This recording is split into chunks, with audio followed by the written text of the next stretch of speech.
नमस्कार दोस्तों, स्वागत है आपका एक बार फिर आज के मेरी इस वीडियो में। तो दोस्तों, इस समय आप देख ही रहे होंगे जो विश्व के शेयर बाजार है उनके हालात क्या है। यानी कि टैरिफ वार पूरी तरह से छा गया है विश्व के शेयर बाजारों में। यानी कि जो अमेरिकी राष्ट्रपति ने कर लगाए हैं, साहब टैरिफ लगाया है विश्व के विभिन्न देशों पे, उस कारण विश्व के शेयर बाजार इस समय धराशायी हो गए। ऐसा नहीं कि अमेरिका पे फर्क नहीं पड़ा, अमेरिका के बाजार भी साहब धराशायी हुए। अब ऐसे में सवाल उठता है, क्या साहब ये कोरोना काल जैसी स्थिति है? यानी कि जो स्थिति कोरोना काल में बनी थी, क्या वैसी स्थिति अब पैदा हुई है? दोस्तों, मैं इस वीडियो में आपको यही बताना चाह रहा हूं, क्योंकि कमेंट्स इस तरह के मेरे पास आए हैं। देखिए, कोरोना काल में अनिश्चितता थी।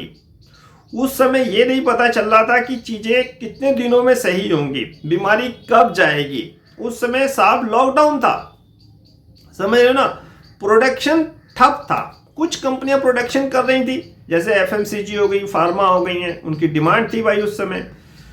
लेकिन मैक्सिमम कंपनियां क्या हो गया, बंद हो गई थी, क्योंकि लॉकडाउन लगा हुआ था। उस समय अनिश्चितता थी, प्रोडक्शन ठप था, बिल्कुल ठप था। ठीक है, कोरोना की स्थिति बता रहा हूं मैं आपको, कोरोना में यह कारण था।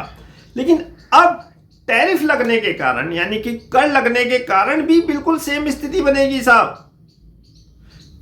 उस समय उत्पादन, कोरोना काल में उत्पादन ठप था, लेकिन इस समय उत्पादन कम हो गया, लागत बढ़ जाएगी। अब कंपनियों की टैरिफ के कारण जब लागत बढ़ेगी तो क्या होगा, इनका उत्पादन कम होगा। क्यों? बिक्री नहीं होगी, सामने डिमांड कहां से आएगी। आप अगर अमेरिका में कोई चीज भेजोगे, पहले आप 100 रुपए में भेज रहे थे, अब 126 रुपए में भेजोगे।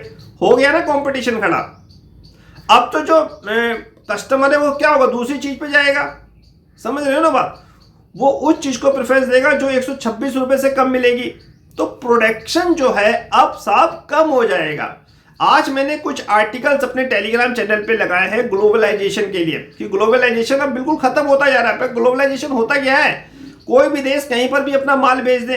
लेकिन अब टैरिफ बनने के कारण सब क्यों कोई अपना माल भेजेगा, क्यों मैं सब अमेरिका में माल भेजूंगा अपना।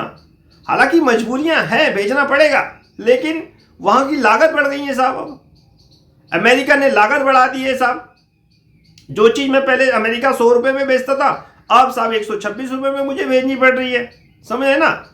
अब ये टैरिफ लगाया क्यों, वो अलग मुद्दा है, उस पर वीडियो बाद में बात करेंगे। ऑलरेडी मैं डिस्कस कर चुका हूं बहुत कुछ अपनी क्लास में। तो मुझे ऐसा लगता है कि साहब कोरोना काल की स्थिति और इस समय की जो स्थिति है वो एक तरीके से मुझे समान होती हुई नजर आ रही है। बस फर्क इतना है कि कोरोना काल में यह नहीं पता था कि चीजें कब खुलेंगी। प्रोडक्शन वहां भी ठप था और प्रोडक्शन साहब यहां भी कम हो जाएगा। ऐसा नहीं है ठप हो गया, कम हो जाएगा। ठीक है, वहां चलिए कि जब बीमारी ठीक हो गई तो साहब खुल गया। लेकिन यहां तो साहब स्थिति बिल्कुल अभी तक तो यही है कि इतना कर तो देना ही देना है। ये कम होगा नहीं होगा बात की बात है, लेकिन साहब लागत बढ़ गई। चीजें समझिए, खुद भी रिसर्च करिए, खुद भी सोचिए कि कोरोना काल में स्थिति क्या थी, अब क्या स्थिति है। समझे ना। आपकी भी रिसर्च इन चीजों को साहब शेयर बाजार को समझने में बहुत ज्यादा मदद करेगी। कोरोना काल की स्थिति अलग थी, उस समय प्रोडक्शन ठप था, अनिश्चितता थी, पता नहीं कब खुलेगा। इस समय प्रोडक्शन तो चालू है लेकिन कम हो जाएगा, कंपटीशन बढ़ जाएगा। तो दोस्तों, कुल मिला के मुझे थोड़ी सी चीजें समान ही नजर आ रही हैं। अब ये देखने वाली बात होगी कि जो टैरिफ या जो कर अमेरिकी राष्ट्रपति जी ने बढ़ाए हैं, क्या वो इनको कम करने पर कुछ मीटिंग वगैरह करते हैं, कुछ सहमति दिखाते हैं। अगर ऐसा होता है तो फिर शेयर बाजारों के लिए एक अच्छी खबर होगी और साफ तभी हम लोगों को या पूरे विश्व के शेयर बाजारों को राहत मिलेगी। फिलहाल राहत की मुझे ऐसी कोई संभावना नजर नहीं आती है। ठीक है, कोरोना काल और साहब आज की स्थिति पर मैं एक विस्तृत एक पूरी वीडियो आप लोगों के लिए लेके आऊंगा, अपने बोर्ड के माध्यम से समझाऊंगा कि कैसे उस समय स्थिति अलग थी और इस समय स्थिति अलग है। हालांकि समानताएं, यानी कि कुछ समानताएं दोनों में मुझे एक जैसी ही नजर आ रही हैं। फिलहाल इस वीडियो को समाप्त करने की आज्ञा दीजिए। नेक्स्ट वीडियो में नए अपडेट के साथ होगी मुलाकात, तब तक इंतजार कीजिए। फाइनली नमस्कार।